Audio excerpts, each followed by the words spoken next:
Olá, bem-vindos a mais um episódio do Cérebro do Namura, o podcast do empreendedor. E eu sei que você já está acompanhando a gente. Envia este e os outros episódios para aquele seu amigo, aquele seu familiar que gosta do assunto, que está empreendendo e precisa saber mais. O tópico de hoje, episódio 53, se chama Cortando os Motores, o que eu descobri há 30 anos. Lembrando que toda essa temporada, assim como as temporadas anteriores, ela segue uma analogia com um voo. Então, na temporada, a primeira, né, Namura, a gente estava decolando o avião, na segunda estava em voo de cruzeiro, e toda essa terceira temporada faz analogia ao pouso. E aqui a gente já chega na parte de cortar os motores.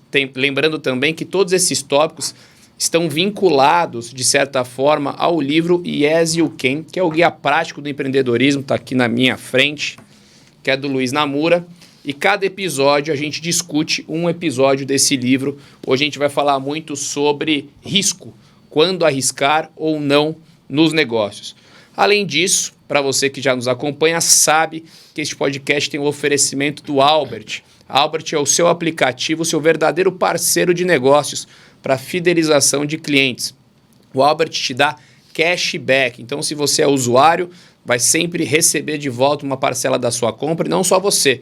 Os amigos que você indica, quando fazem compra no ambiente Albert, você também é premiado com cashback. E se você é um proprietário, um comerciante e quer se cadastrar, também pode. O código para você que baixar aí o Albert nas lojas de aplicativo é podcast tudo maiúsculo. Você se cadastra e já começa a fazer parte dessa comunidade e usar do cashback verdadeiro, combinado? E hoje a nossa convidada, conhecida aqui na região, com muitos anos de carreira na área de rádio e TV, na área de mídia, é a Gisele Stefano. Ela é diretora executiva do Grupo Rádio e TV Bandeirantes e conselheira consultiva na Board Academy e na Confem. Gisele, muito bem-vinda. Obrigada pelo convite, uma honra estar aqui com vocês. Obrigada. Excelente. Namura, hoje a gente vai falar sobre o que você aprendeu há 30 anos. Como é que é isso? Eu espero que eu lembre, né? Há 30 anos? Não, mas é que eu pratico sempre, então aí não deixa esquecer. Nós vamos falar de uma coisa que é muito importante. Correr risco. Eu não quero empreender porque empreender é muito arriscado. Aí eu te pergunto, você acha que trabalhar em algum lugar não tem risco nenhum? Você nem sabe o que está pensando teu chefe. E se a empresa está numa crise que você não está percebendo e lá em cima estão discutindo, vamos ter que cortar gente. Então tem risco em tudo na vida. O que é importante a gente perceber é como você coordena a sua vida em função dos riscos, como você controla as suas atitudes, como você monitora os riscos, como você cria planos de contingência para, se um risco acontecer, você ter uma opção B para sobreviver, para, enfim, andar pela vida. É sobre isso que nós vamos falar, sobre risco, como correr risco, como evitar riscos. Tem pessoa que até se arrepia quando ouve falar de riscos, mas creio que num ambiente empreendedor, num país como o Brasil, que exige criatividade devido a uma instabilidade, risco faz parte do empreendedor. E Gisele, queria ouvir na sua jornada, como que você entende essa palavra risco nos negócios? Porque eu entendo que na Band Vale, há quantos anos você já está na Band? 20 e alguns. E é um mercado que, querendo ou não, ele está muito conectado às tendências de consumo e sociais da população. Então, precisa estar sempre ali se mexendo, inovando. Como é que arrisca, então, nessa questão? Você sabe que a minha trajetória começou em área comercial. E área comercial não adianta boa vontade, precisa de resultado, né? E a gente sabe o quanto é arriscado trabalhar numa área comercial, porque depende de muitos fatores. Não adianta só você se empenhar. Depende do cliente, depende da economia, depende da política, depende de muitos fatores, né? Então, assim, a área comercial, quem se lança para uma área comercial está se lançando ao risco, porque tem mês que dá muito certo, tem mês que dá muito errado. Então, o risco acaba sendo inerente à nossa atividade no dia a dia. Então, assim, eu acho que precisa acostumar com os altos e baixos. Nada vai ser... Uma vez eu estava numa reunião, uma pessoa falou assim para mim, uma pessoa falou, mas tinha que ser tudo certinho, né? Tudo seguro, tudo arrumadinho. Aí a outra pessoa virou e falou assim, mas isso é punção de morte. O que é punção de vida? é o eletrocardiograma. Perfeito. É o altos e baixos. E a vida é isso. Então, não tem jeito de sempre estar tudo certinho. E a área comercial é isso. Claro que a gente tem toda uma técnica comercial, tem todo um treinamento e um desenvolvimento de técnicas para te levar a alta performance. Mas tem muito risco. Se você trabalha numa área administrativa, o seu risco é menor. Existe, mas é menor.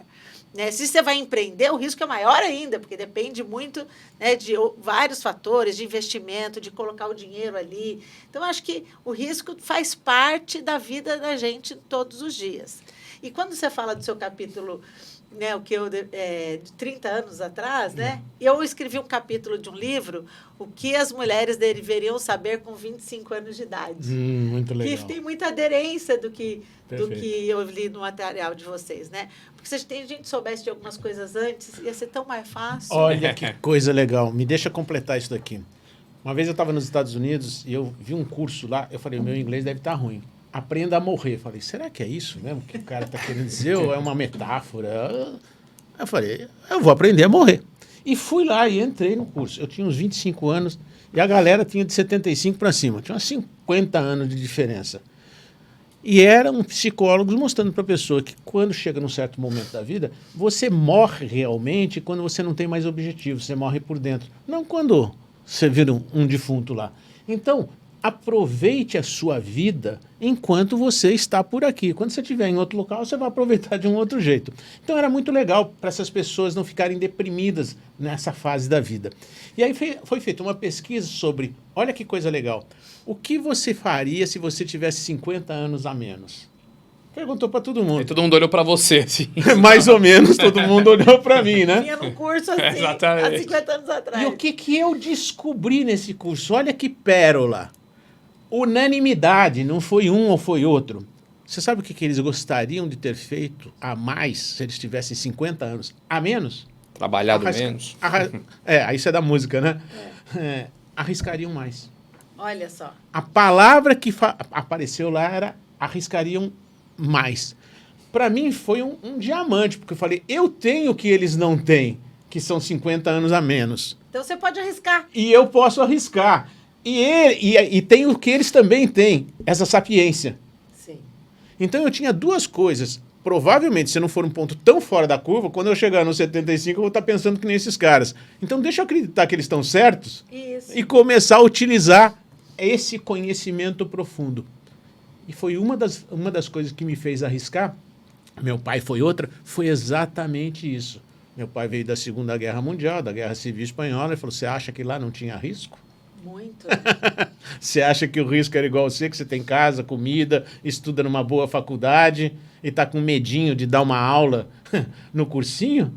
Isso para você é risco? Companheiro, se você se deixar paralisar pelo medo em função desse risco, você sempre vai regredir na sua vida. Então, corra riscos. Tem formas de você correr riscos calculados, porque senão você é um jogador, não é um empresário. Sim. A gente tem que dividir essas duas coisas.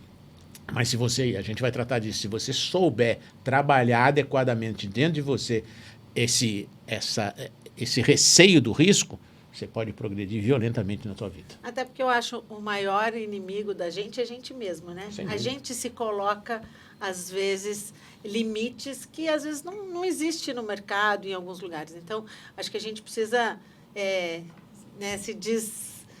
tirar esse medo todo, né? Esse medo, para mim, eu chamo de modelo mental. Exato. O modelo mental que você carrega dentro de você, que ele foi formado durante a tua existência, pelos estudos, pelas companhias, enfim, por todo o teu ambiente, além da tua genética, ele determina se você acha que deve ou não acha que deve correr riscos. Então, se você conseguir trabalhar o modelo mental, você corre riscos com um certo grau de certeza de que se der errado você tem saída e, ao mesmo tempo, você tem dentro de você um certo conforto para correr esse risco. Não sei se eu consegui ser claro. Sim. É o modelo mental que determina. O Getúlio Vargas falava umas coisas, eu não governo com os fatos, eu governo com a versão dos fatos. Todos nós temos uma versão. Eu estou com esse óculos aqui. Na hora que eu coloco aqui, a câmera lá não mudou, mas a versão que eu tenho dela dentro de mim mudou, está muito mais clara. Está muito mais fácil de ver. Então, um fato, quando ocorre, ele passa por um filtro, que é o seu modelo mental, para dizer para você o que você entende daquele fato. Às vezes, você está no cinema, você está com óculos 3D. Aparece lá um penhasco. Você tem aquela sensação que vai cair. Você não vai cair, você está com óculos 3D. Mas o filtro que foi feito faz com que Sim. você tenha aquela sensação. Você não controla isso. Você só controla esse medo se você enfrentar esse medo e mudar o seu modelo mental. Dá para entender o que é a inteligência virtual, que a gente às vezes coloca com óculos, e vê alguma coisa que não, na prática ela não existe, é só uma versão. É porque o cérebro não sabe o que é fato e o que é Não pensamento. sabe. Se a gente pensa, ele acha que é verdade. Ele acha que é verdade. Exatamente. Vou pensar aqui alguns pensamentos, algumas frases de vocês que eu achei interessante, que vale a pena a gente explorar. Bom, primeiro que acho que você falou, Namura, eu falo algo muito parecido e eu uso a palavra percepção. Muitas vezes você na empresa fala assim, mas eu fiz tudo certo, eu mandei o e-mail, a gente completou o serviço, a gente cobrou direitinho. Mas e a percepção do cliente? Se na percepção do cliente algo não foi feito, não vale de nada. Que é o que você falou aí sobre o viés, sobre a versão dos fatos. Né? Se você está com a versão dos fatos errada, não importa o fato em si. Você tem que trabalhar em cima da versão para mudar a percepção e aí sim arriscar, se organizar, etc. Agora, o ponto principal aqui do que vocês falaram, e eu quero ver se vocês conseguem encontrar uma correlação entre a palavra risco e motivação e risco e sonho. Por quê? Quando você fala do comercial, Gisele, que o comercial é o risco. Todo dia eu vou para a rua, eu tenho que disputar o bolso do cliente com concorrente, com outros veículos, com outros meios de comunicação. E querendo ou não, todo mês era. Começa tudo de novo. Então, assim, qual que é a relação de risco e motivação para um vendedor? E aí eu já vou perguntar para você complementar. Quando você fala de risco, Namura, me veio a palavra sonho. Quando você falou que as pessoas, né, nesse curso de aprender a morrer, elas queriam ter arriscado mais, será que elas estavam falando de arriscar atrelado a um sonho que elas não foram atrás por medo? Porque a sociedade falou que não era para elas fazerem aquilo. Então eu queria que a gente explorasse a palavra risco com motivação e a palavra risco com sonho. Tá, voltando só um pouquinho à história da percepção, eu costumo falar que se eu tenho um diferencial que não é percebido pelo cliente, ele não é diferencial, ponto. Então a percepção Perfeito. É o que vale perfeitamente.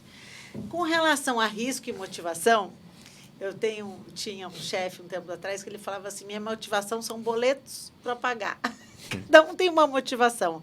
E não adianta o ambiente ser motivador, ajuda, mas a pessoa tem que ter uma motivação interna, um objetivo maior que tudo aquilo, para que ela consiga se mover a direção do resultado. Então, a motivação, eu acredito que é muito mais interno do que a gente faz projetos para os funcionários, a gente faz um ambiente ser mais favorável a resultados, mas depende muito e exclusivamente, acho que, de cada um. E para cada um a motivação é diferente.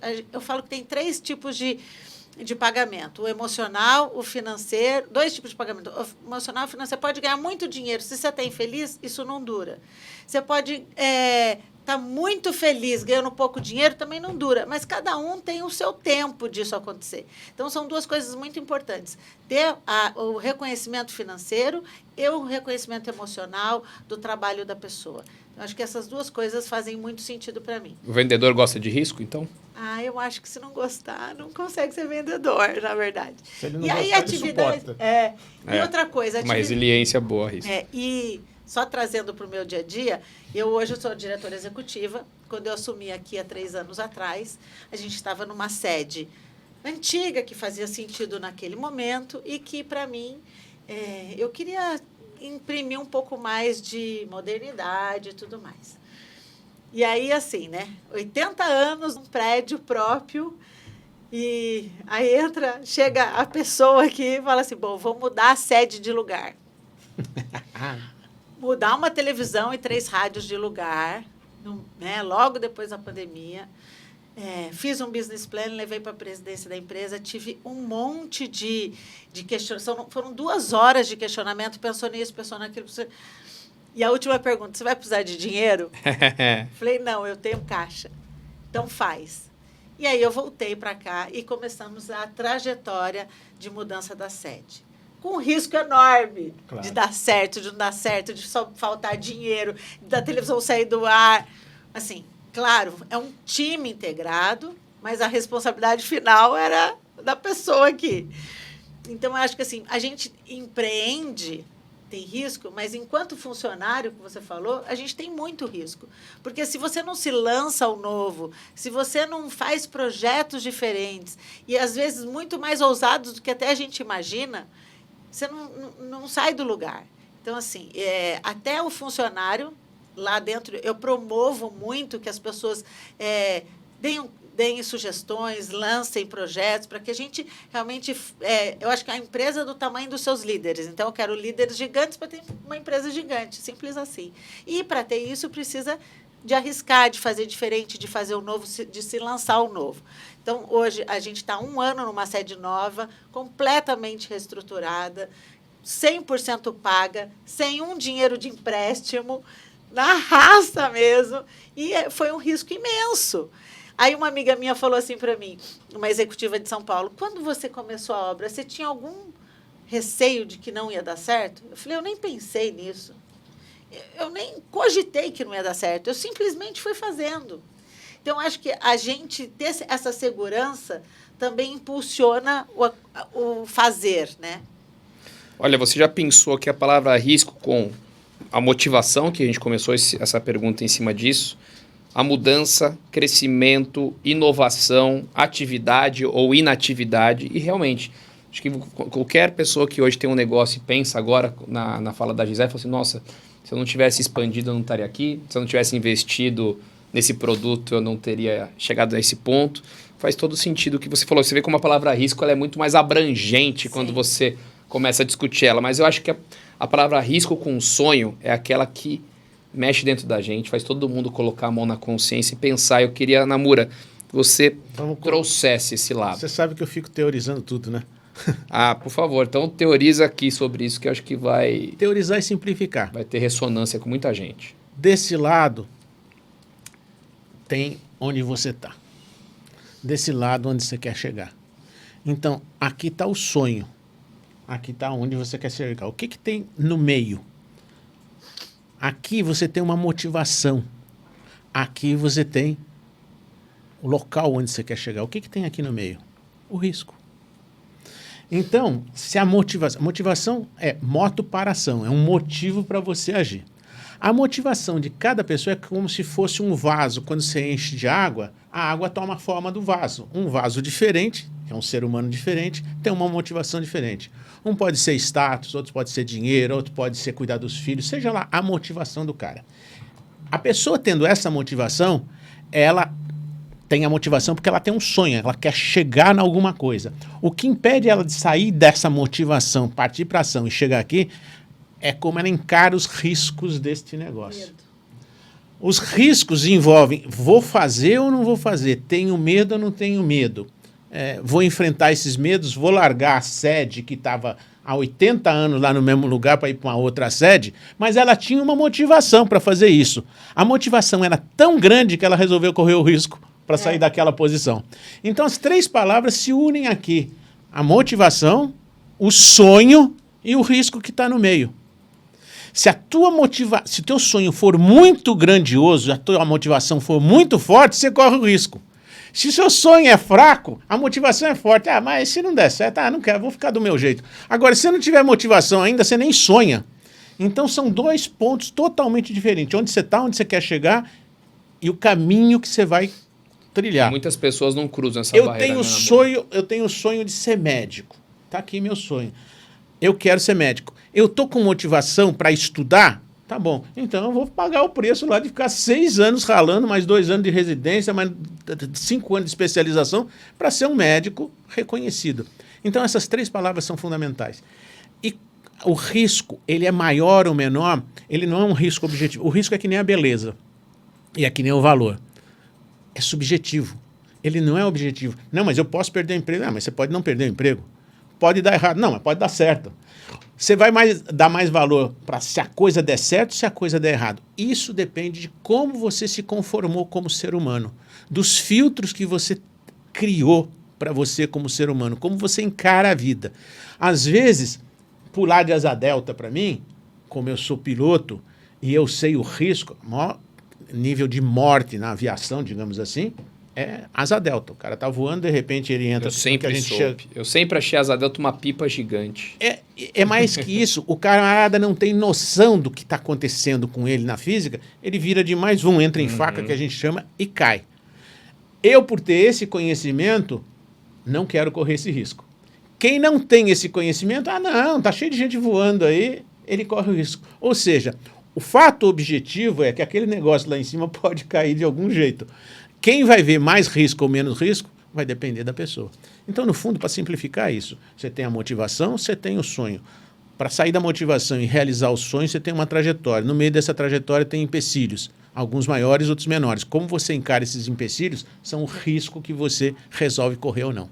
Muito interessante, porque você já trouxe mais duas vertentes do risco. O risco subjetivo, que, né, depende do tamanho de cada um, do valor de cada um, do filtro que cada um coloca para a sua vida, mas tem o risco objetivo também, que é o exemplo da asa delta. É física pura. Se eu virar mais do que eu posso, eu vou cair. Né? E aí, muitas vezes, no empreendedorismo é o valor do que você está investindo, você está investindo algo muito acima da sua capacidade, também são riscos objetivos que dá para mensurar. Gisele, eu acho que a gente falou bastante sobre o conceito de risco, eu acho que deu uma boa guinada no nosso episódio, mas riscos também está vinculado muitas vezes à experiência, a erros onde você aprende com esses erros, né? Você toma um risco demasiado, não dá certo, e aí retorna melhor, retorna mais forte. Nessa sua trajetória, na sua carreira, você lembra de algum momento na sua vida onde um risco te ensinou algo? Que pode ser um risco atrelado a erro ou um risco atrelado a sucesso, mas algo que te moldou a ser a executiva que você é hoje? Olha só, vários, né? Quando ele faz essas perguntas para mim, eu viro e falo assim, tem 3 horas? Pois é. Pô, a gente vai ficar aqui. 3 dias. 3 dias falando. A gente erra muito. Mas é aquele que bate no peito e fala assim, nossa, daquela época da minha vida eu aprendi. Eu acho que a gente, como diz, né? Tudo acontece. Ou você aprende, né? Você tem que... Ou aprende, não tem outro jeito. Eu, num dado momento, eu sempre fui funcionária, mas eu sempre tive algumas coisas paralelas, empreendo, tenho uma startup, sou conselheira, tive loja, né? Então, a gente... E teve um momento da minha vida que eu entrei numa sociedade com uma moça na área de saúde. Era uma grande amiga, e assim, imagina uma comunicadora com uma pessoa da área de saúde. A gente achava que ia dar certo, mas a chance ia ser bem... E aí, a coisa começou a... Conceitos muito diferentes. Uma pessoa ótima, excelente no que faz, mas conceitos de negócio muito diferentes. Porque o profissional de saúde tem uma visão de negócio completamente diferente de um profissional publicitário e tudo mais, né? E a gente achou que as ideias iam convergir e iam ser complementares. Não aconteceu. E aí, eu estava num curso e a gente já estava, assim, 2, 3 meses, sabe, protelando, sabe aquela coisa... que não está dando certo, e você, amiga, como é que faz para sair dessa, sabe assim? E eu fui num curso, e foi um grande aprendizado. Fui num curso da Band, de publicitários, não sei o quê, de área comercial. E aí, um rapaz deu um exemplo que me marcou, assim. Ele falou o seguinte, um jogador de tênis estava treinando, um grande jogador de tênis, um técnico falou para ele, olha, sua tacada de direita está muito baixa. Não, mas eu sou um grande jogador, não sei o quê. Você está errado, trocou de técnico. O outro técnico falou, não, sua tacada de direita está muito baixa. Não, trocou 5 vezes de técnico. O problema era o técnico, não era a pessoa, certo? E aí ele falou, eu vou descobrir o maior técnico de Harvard do planeta, não sei o quê. E eu falou, olha, eu gostaria que você me treinasse, porque... Ele falou, tá bom, vamos fazer o seguinte, eu tenho uma aula aqui, fica treinando aqui na frente dessa parede, e tinha um espelho na parede. Fica treinando aqui. Aí o cara ficou treinando. A hora que ele voltou, ele falou, olha, não precisa mais me treinar. Eu vi o que eu precisava ver. não eram as pessoas me falando. Eu enxerguei que eu tenho uma tacada de direita desse jeito. E aquilo caiu uma ficha, assim, porque eu tinha feito uma lista de 30 assuntos que eu tinha que tratar com a minha amiga. Ia ser o maior estresse para poder desfazer a sociedade.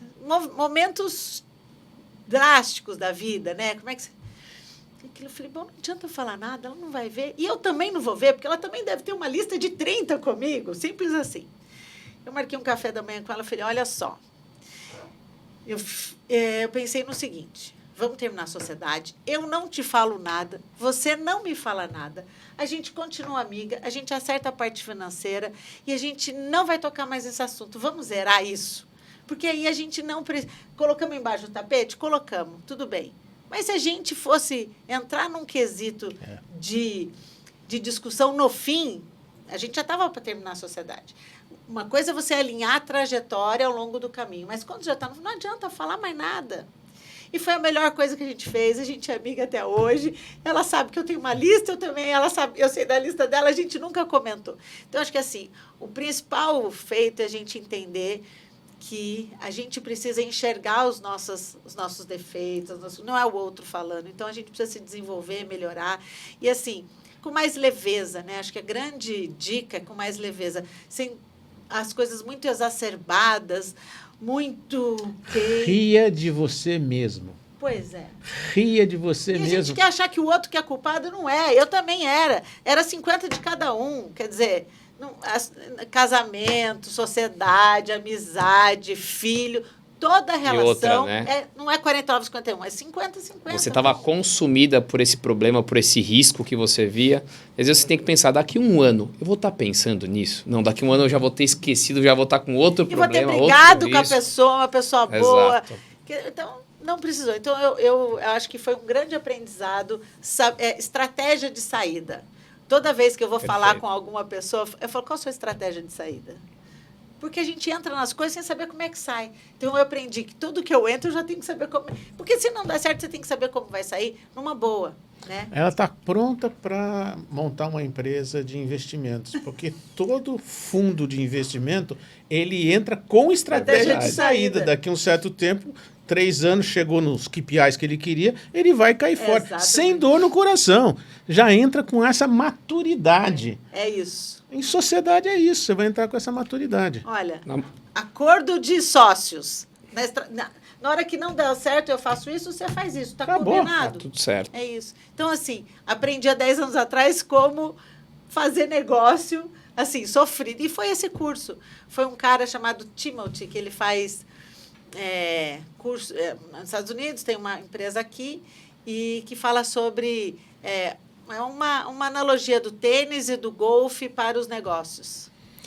Namura, agora vamos falar de você aqui um pouquinho, porque fiquei muito curioso quando eu peguei aqui o script desse programa e estava assim, o que eu descobri há 30 anos. Então eu imagino que há 30 anos atrás, algo aconteceu na sua carreira, nas suas empresas, que você moldou a sua forma de vida, o seu cérebro, para trabalhar o risco de forma diferente. E aí nesse caso, eu queria que você contasse se realmente houve algo há 30 anos atrás relacionado a esse tópico que te moldou ao que você é hoje. Basicamente, 2 coisas aconteceram. Eu entendi que o risco é inerente à vida. E aceitei. Não é entender teoricamente, é aceitar. Nós estamos correndo risco. Se eu sair aqui, eu estou correndo risco. Se eu estou aqui dentro, eu estou correndo risco. De vez em quando você não percebe. Quando você se apercebe que tem risco em todas as coisas, você começa a planejar. Por exemplo, eu tenho medo de bater meu carro, roubarem meu carro, eu faço um seguro. Eu me planejo para minimizar o impacto desse risco. Então, há 30 anos atrás, o que eu descobri que o risco é inerente e que eu tenho que ter estratégias. O fato de ter o risco não quer dizer que eu não arrisque. Nossos avós já diziam, quem não arrisca, não petisca. Porque senão é aquilo que você falou muito bem, eu não vivo. Não tem tempero na vida. Então, eu vou arriscar e vou fazer planos de contingências. E quando eu arrisco, eu sei que eu vou errar. O Einstein fala uma frase muito legal. Quem nunca errou é porque nunca tentou. Não existe forma de você evitar o erro. trabalho muito na área da educação e eu costumo dizer, o erro é o melhor instrumento didático que existe.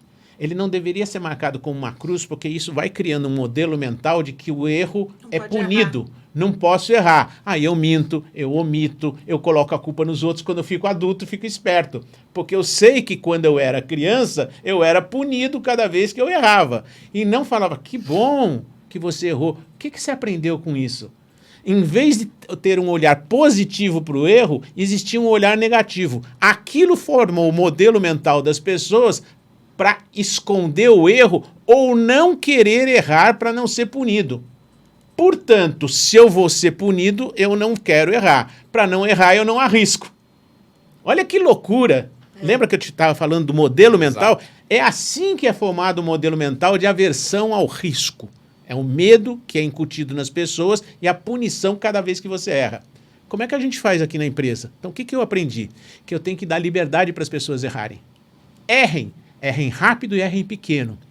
Então aí eu vou usar o modelo do Google. Tem lá o Google que fatura a grana dele e tem o LabX. No LabX as pessoas vão errar rapidamente.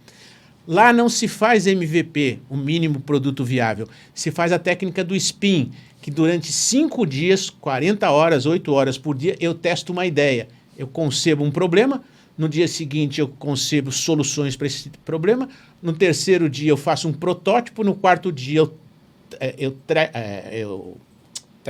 testo esse protótipo e no quinto dia eu analiso os resultados. Eu vou errar, várias coisas vão sair erradas, mas na sexta-feira eu tenho as ideias do que eu errei, o que eu aprendi para depois então fazer um produto para ir para o mercado. É um modelo de trabalho do Google, chama-se LabX. Portanto, no momento em que você interpreta que o erro é da vida, só não erra quem não tenta. Você tem que tentar, sabe que vai errar e vai aprender, você faz o quê? Um processo para errar rápido e corrigir rápido. Erra rápido e corrige rápido. Com isso, você ganha velocidade no teu aprendizado e maturidade para lançar produtos no mercado que sejam um sucesso. O que eu aprendi? Deixa o teu povo errar. E aí deixa mesmo, né? Não adianta nada colocar isso nas paredes, fazer um discurso bonito e quando a pessoa erra, você vai lá e pune. E como é que você faz isso? Exatamente, como que faz isso e segura a bronca dos erros que virão. E virão. Como é que você faz isso? Primeiro, você instrui as pessoas para errar pequeno. Né? Vou lançar um negócio que vai custar 1 milhão. Não, vamos lançar alguma coisa que vai custar 10 mil. E se eu perder, perdi 10 mil, não perdi 1 milhão. Né? Então, errar pequeno. Segundo, analise o que deu errado. Tem um método. Registre todas as etapas do que você está fazendo para depois, se você voltar para trás e falar, aqui que estava o erro, que eu não percebi. Porque você não percebe mesmo. Né? Então, a primeira coisa é você fazer pequeno. Segunda coisa, testar no mercado. Terceira coisa, analisar os resultados. Quarta coisa, ter lições aprendidas, ter um book de lições aprendidas. Quando você tem essa paciência para fazer essa trajetória, que você pode fazer às vezes em 1 semana, você tira muito aprendizado. E aí, como é que você se relaciona com os seus colaboradores? Dando liberdade para eles falarem. Você fala, eles falam. Você abre a tal da janela de Johari, que eu já falei em episódio anterior. Você abre a comunicação, seja franco. Quando você errar, não coloque a culpa nos outros. Ninguém é bobinho. Percebem que você está manipulando. Eu errei. Ontem eu tinha um episódio para gravar aqui com uma agência nossa e eu me confundi nos horários, cheguei 15 minutos ou 20 minutos atrasado, coisa que eu detesto, chegar atrasado, mas cheguei. A Renata me falou a seguinte coisa, eles desligaram em 15 minutos porque é o limite de tolerância deles. O erro era meu. Eu falei, perfeito. O que eu aprendi? Ter um pouco mais de consciência em relação ao tempo e não deixar as pessoas esperando mais do que 15 minutos. Eu costumo não fazer isso. Eu vou defenestrar a agência por causa disso? Não. Ela fez a coisa que estava correta, o errado era eu. Então, assumi o erro na frente das pessoas. Quando você assume o erro, você indica para as pessoas que elas também podem assumir o erro. Quando você esconde o erro, elas vão esconder o erro. Então, um ambiente aberto de sinceridade faz com que essa cultura se implante e o modelo mental das pessoas vai sendo moldado. Eu vou pegar, então, essa última frase e entrar num tópico mais específico agora da cultura organizacional voltada a risco e inovação. E como que vocês tratam isso. E muito interessante, a gente falou bastante de modelo mental, que é o mindset. Famoso mindset agora, né? Na linguagem mais moderna. Custa mais caro, né? Custa mais caro. Porque pipoca custava barato, agora pipoca gourmet custa caro pra caramba. Se você vender uma apostila de modelo mental, é 5. Mindset. Mindset? Virou 15. Virou 15. Tem um livro chamado Mindset, muito interessante, não sei se vocês já leram, é de uma psicóloga, eu vou chutar muito aqui, é de Harvard, de Yale, alguém, ela é muito famosa, e ela tem um curso de psicologia que é o curso mais concorrido de Harvard, vamos colocar Harvard. E aí, os melhores alunos americanos se aplicam para ter aula com ela. E ela faz um negócio muito interessante, porque ela quer separar o mindset de crescimento do mindset fixo. Então, o mindset de crescimento são as pessoas que querem sempre aprender algo novo. O fixo é o jogador de tênis com a tacada baixa. Eu já sou bom, o problema está nos outros, não está em mim. Então, esses alunos americanos, eles estão acostumados a tirar sempre nota 9 e 10. Eles chegaram na faculdade sendo sempre os melhores. Então, eles têm a tendência de se sentirem inteligentes e melhores.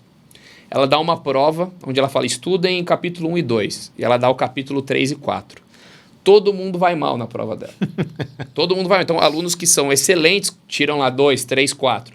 E aí você tem duas características. Tem os alunos que falam assim, eu que não quero, essa mulher aí é louca, é terrível, imagina eu tirar 4, ela não mandou estudar o que estava na prova. São os alunos de mindset fixo. Eles não admitem falhar.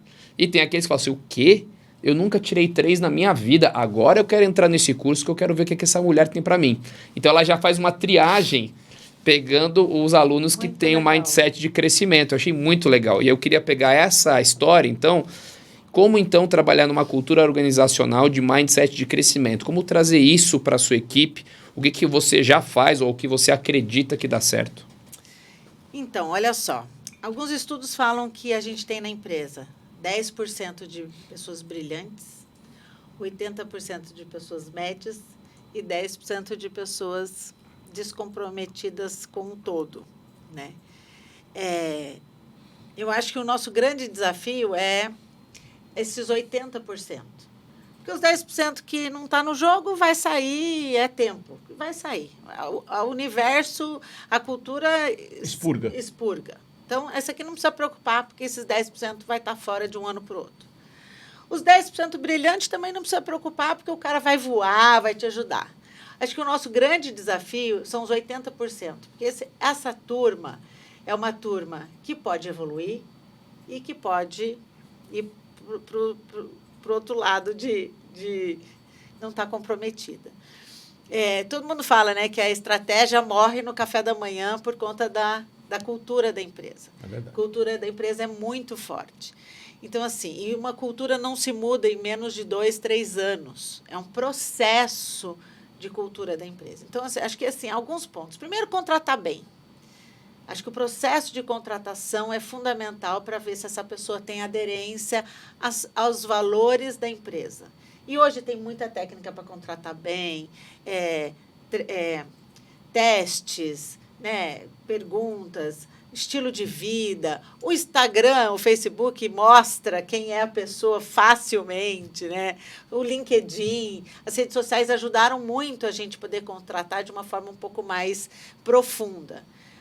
Segundo ponto, eu acho que o ambiente da empresa, a cultura da empresa tem que ser uma cultura propícia ao desenvolvimento. Eu tenho hoje 43 pessoas fazendo graduação e pós-graduação, 20 pessoas fazendo curso de inglês, um treinamento de líderes para todos. Eu tenho 6 líderes que tocam a 150 funcionários, então esses 6 estão fazendo um ano de desenvolvimento de liderança. Então, acho que o gestor precisa proporcionar. E aí, você tem 150 funcionários, você tem 43 fazendo curso de pós-graduação, você já olha com outros olhos, o cara está querendo, o cara está buscando, o cara está... Né? Eu acho que tudo depende muito de como a gente proporciona as coisas para o time. Então, a cultura, eu acho muito importante a gente imprimir desenvolvimento. É aquilo que eu falei, né? A empresa é do tamanho dos seus líderes. Se a gente tem líderes estruturados, com pensamento...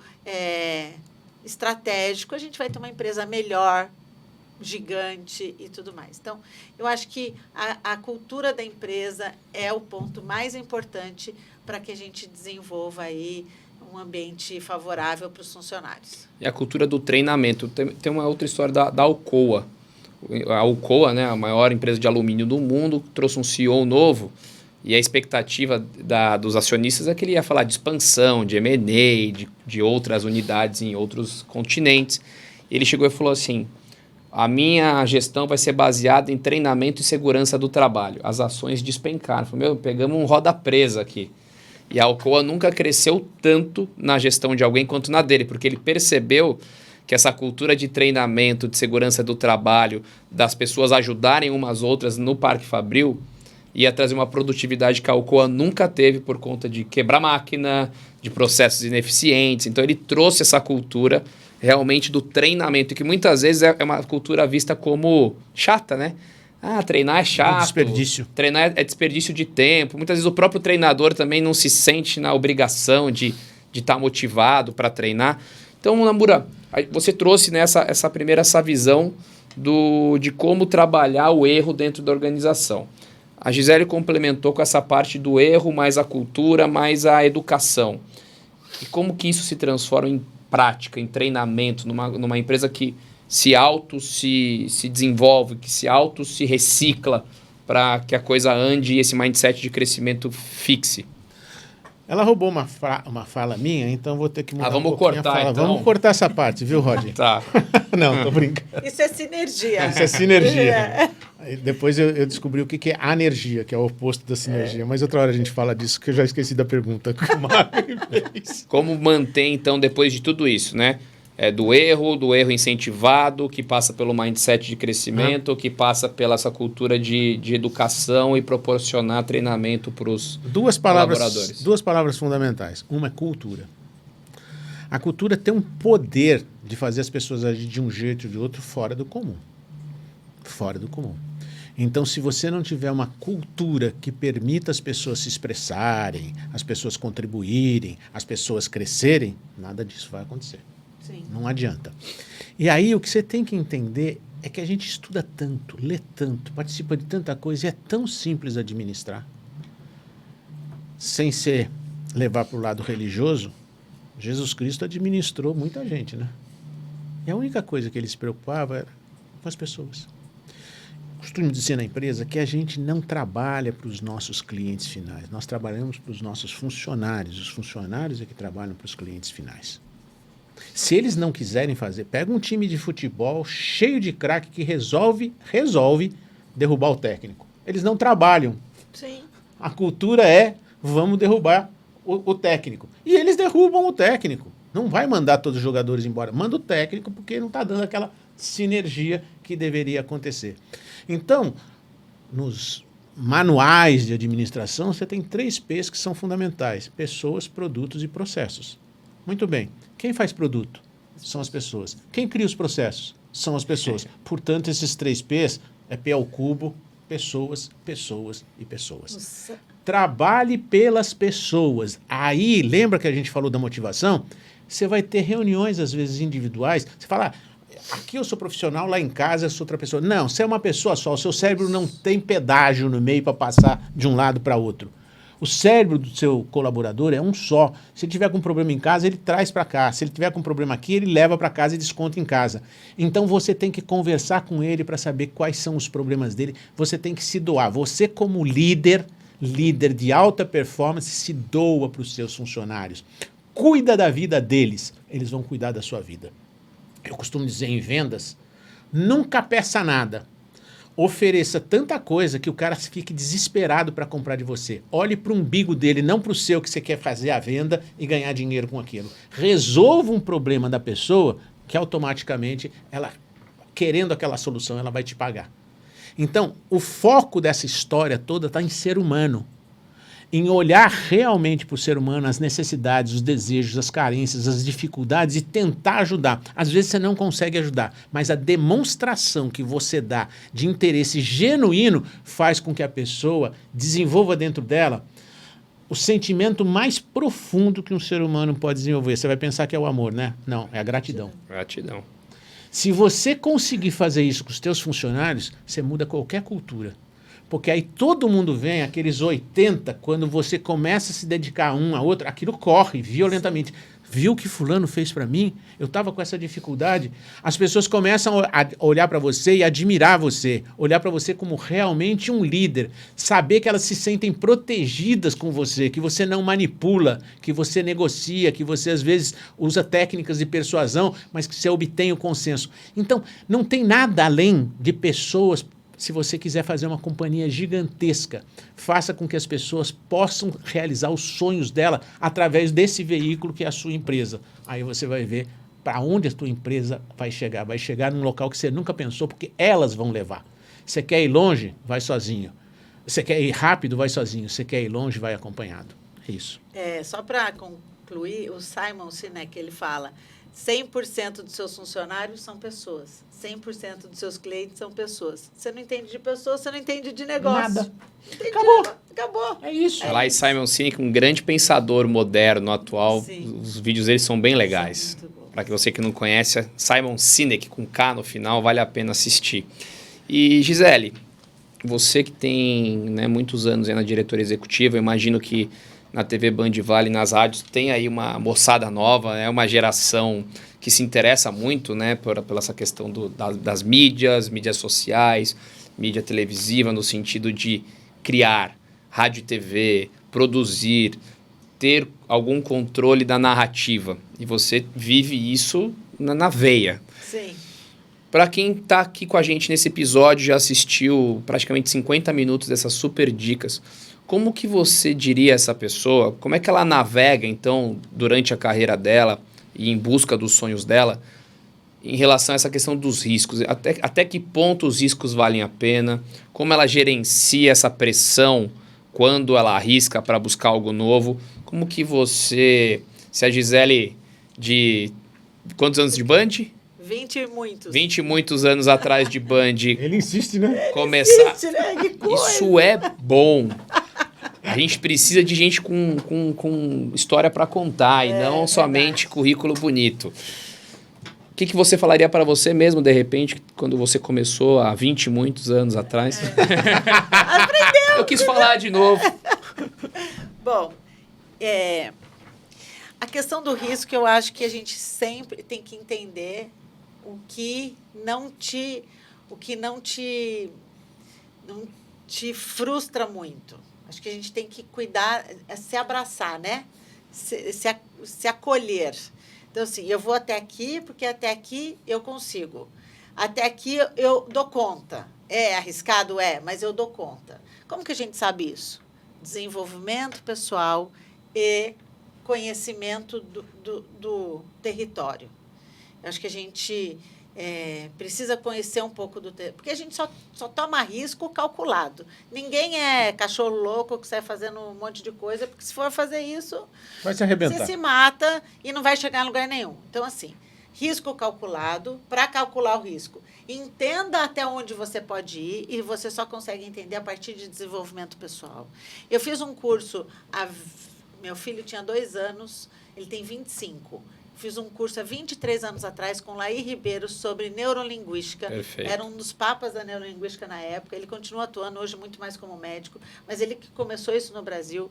Foi um dos melhores cursos que eu fiz na minha vida e que mudou a minha chave até de como criar meus filhos, né? Como conduzir a criação dos meus filhos. Então, assim, eu acho que o desenvolvimento pessoal é um fator preponderante para você saber até onde você pode ir. O desenvolvimento pessoal passa por eu dou conta financeiramente, quais são meus riscos financeiros, quais são meus riscos emocionais, até onde eu posso ir, topo. Eu tive uma posição que eu assumi na Band de São Paulo, eu saí daqui do Vale, fui para a Band de São Paulo, fui a primeira diretora mulher na Band de São Paulo, comercial. Foi um puta risco. Que legal. Mas, assim, quando eu cheguei lá, eu sabia exatamente onde eu estava pisando, né? Podia dar tudo errado e ser mandado embora em 6 meses? Podia. Podia dar tudo certo e eu ser promovida a diretor executivo? Podia. É um risco. Mas aí eu tive que... Mas a gente só se joga no risco a partir do momento que você conhece o terreno. Para isso precisa entender do negócio, entender da empresa que você está, entender financeiramente, estrategicamente, o máximo que você conseguir. A gente não consegue entender tudo, mas o máximo que você puder, se joga, faz um diving no negócio e ter entendimento de até onde você dá conta. Porque também, se não dá conta, não adianta, porque daí vai dar errado, vai ter depressão, vai brigar com o marido, vai ter crise, não vai adiantar nada. Então, até onde você pode ir, só você vai saber. E entender o terreno. Acho que o grande lance para qualquer atividade. Vou ficar grávida. Estou trabalhando, uma menina de 25 anos, 30 anos, estou trabalhando. Qual o risco?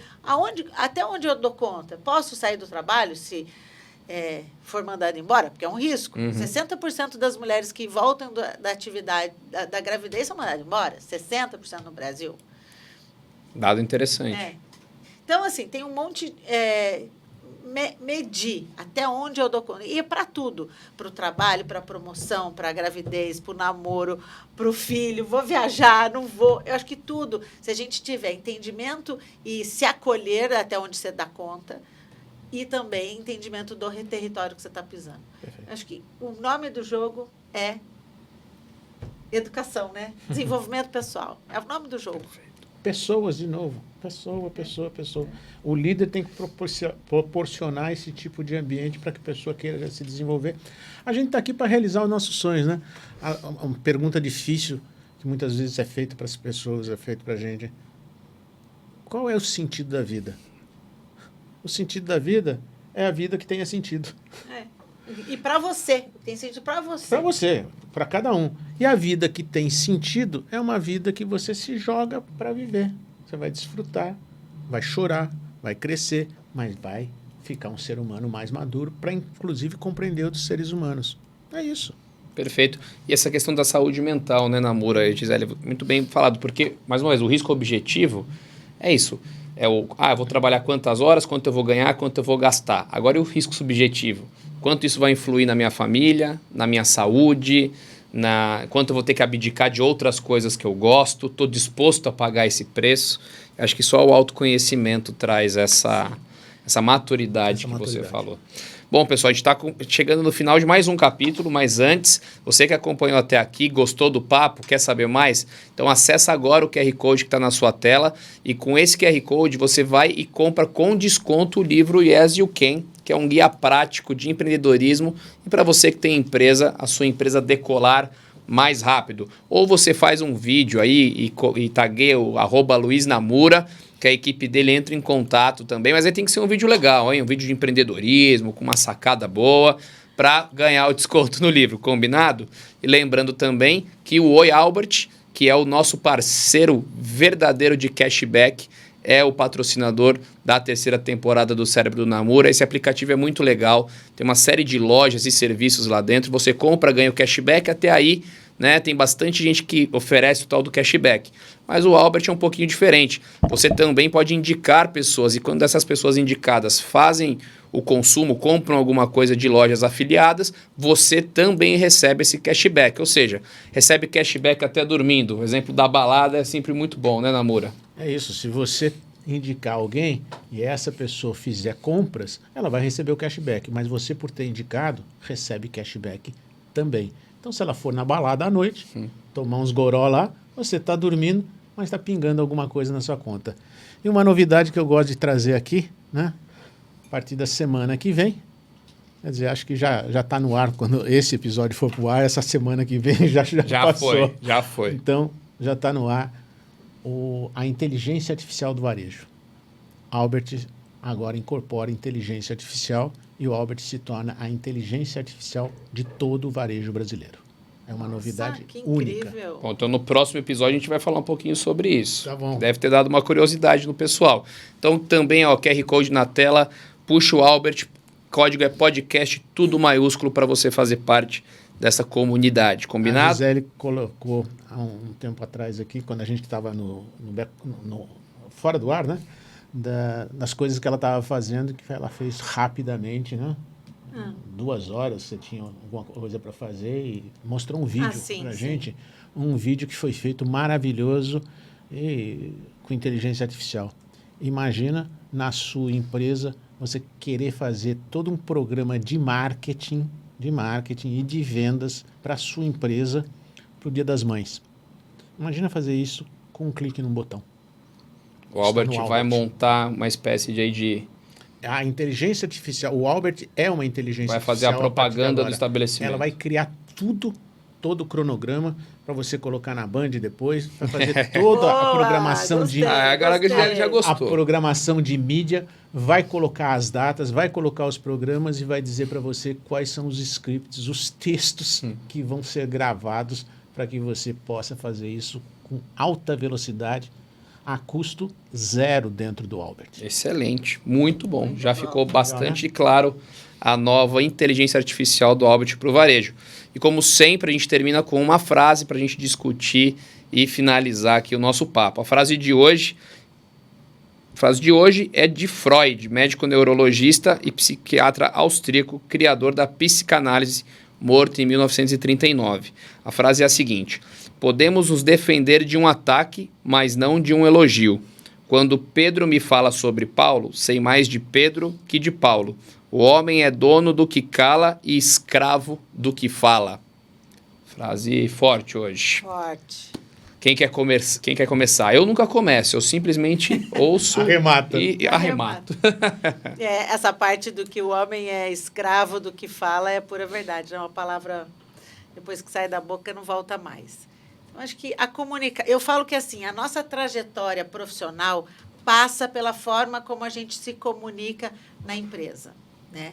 A minha trajetória, né, como se posicionar perante ao seu chefe, perante aos liderados, perante aos colegas. Então, assim, eu acho que o cuidado com a comunicação, isso é um outro dia para a gente conversar sobre comunicação e como a comunicação interpessoal interfere na sua trajetória, muito na vida, como a comunicação com os filhos, né, com a vida. Como a gente se comunica com a roupa, com o sapato, com o olhar, não é só o que a gente fala, né? Então, realmente, a gente é escravo do que a gente comunica, porque é a partir daí que você se coloca no mundo, que as pessoas te enxergam no mundo. É pelo que você fala, é pelo como você se comporta. E comunicar em rede social, presencial, é tudo hoje. A gente vive num grande Big Brother, né? As pessoas vigiam a gente 24 horas.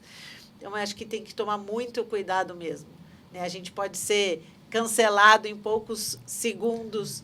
Isso, você demora uma vida para construir uma reputação, uma história, né? E alguns segundos para derrubar isso. Isso só acontece quando você se comunica de uma forma equivocada. Eu sou conselheira de empresa, a gente fala muito de reputação, e isso é um pilar muito importante que a gente, às vezes, negligencia um pouco, até por conta de ser uma prática do dia a dia. Fala de qualquer jeito. Não, existem técnicas que te colocam num lugar diferenciado a partir da sua comunicação. Excelente. Namura? Eu acho que ela complementou de uma forma brilhante. Qual a diferença de hoje para 50 anos atrás? Há 50 anos atrás você falava para 10 pessoas numa mesa de bar, se desse errado ali era com aquelas 10 pessoas. Hoje, a mesa de bar é o mundo. Então, quando você fala alguma coisa, você fala não para 50 pessoas, mas você pode estar falando para 50 mil pessoas. Então, a gente realmente tem que tomar cuidado com o branding, com a sua imagem pessoal. A sua imagem pessoal depende do seu conteúdo e depende da forma como você apresenta esse conteúdo. E essa forma tem a ver com o jeito que você fala, o jeito que você se veste, o jeito que você se comporta, o seu tom de voz. Então aí a gente entraria numa coisa um pouco mais profunda, que seria a construção da sua imagem pessoal. Qual é o seu propósito, qual é a sua missão, a bandeira que você carrega, o que você quer mostrar para o mundo. E aí todas as tuas atitudes, seja na vestimenta, seja na fala, seja no comportamento, seja no tom de voz, tem que estar de acordo com esse propósito que você estabeleceu para você.